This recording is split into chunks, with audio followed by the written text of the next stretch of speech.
there's a lot to like from his showing last week. In the beautiful city of Toronto, Canada. Today we've got a Week 8 matchup on tap here, as it'll be the Antlers of Austin and the Toronto Huskies. In this one, I think it begins and ends with our two quarterbacks, certainly two of the best in the business. And nowadays, I don't think you can get by for long periods of time without a top-flight quarterback. The way the game is played, with all the responsibility. So out comes this offense to take over for the first time. And a look at a guy, definitely got a little razzle-dazzle to him. Can do it with his arm or his legs. Their mobile QB.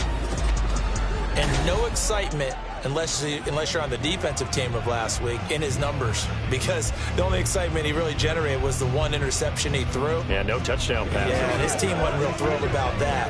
And they lost the game. So I know this week has been tough on him because he's been working hard. Fundamentals, footwork, finding the right targets, and bottom line, how do they get a win? A good game there on first down. That run will get him 7 up to the 32-yard line. A look there at his numbers on the ground a week ago. 2 trips to the end zone and well past 100 yards. And going back and watching the film, we saw every kind of run from him, didn't we? We saw some power. We saw finesse. We saw speed. And what I love the most, he finished each and every run.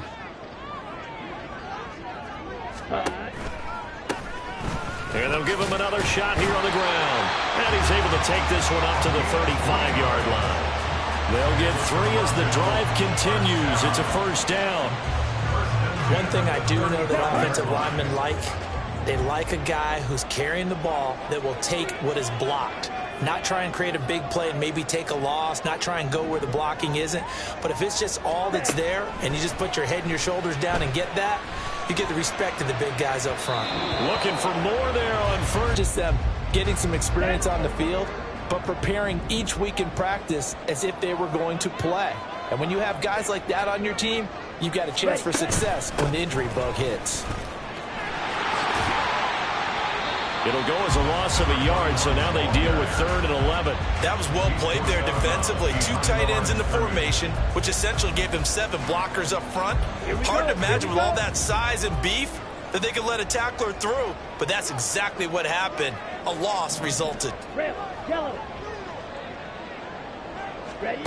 To throw on 3rd down. Starr. He's caught on the sideline, but he's not going to have a first down. They say he was out of bounds, so a big call there that brings up 4th. Early in the game that we're going to press the ball deep against your secondary, and that can have a ripple effect on how.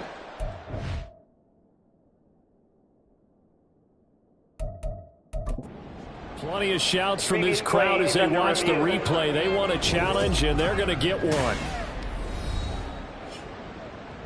And we'll get a moment here as they look this one over.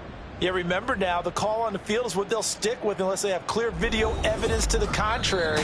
And I give these officials a lot of credit. Such a tough and demanding job. Challenge, and he'll have to be careful from here on out because he'll only have 1 challenge remaining.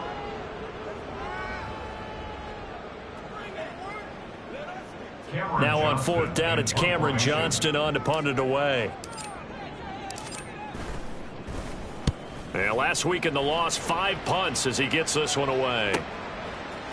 Runs through the contact. It'll be a 47-yard punt with a net 40 following a 7-yard return. And it will be 1st and 10.